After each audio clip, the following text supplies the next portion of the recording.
Все, что я пишу, не ради пиара.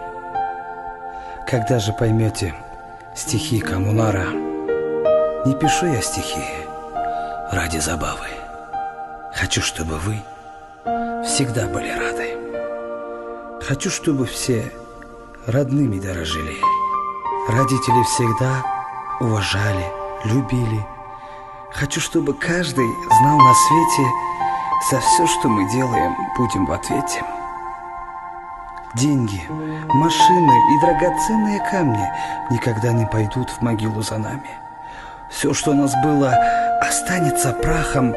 За все мы ответим перед Аллахом. Самое святое в этом мире Отец. Ведь его первым создал Творец.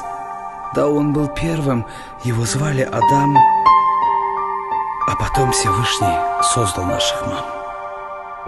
Никогда не обижайте вы свою мать. Ведь мы ночами не давали им спать. Они не спали, нас грудью кормили. Неужели мы эти дни позабыли? Родной человек в этом мире, брат, когда ты счастлив, он тоже будет рад. У меня не было родных братьев, зато есть сестры, я ими счастлив.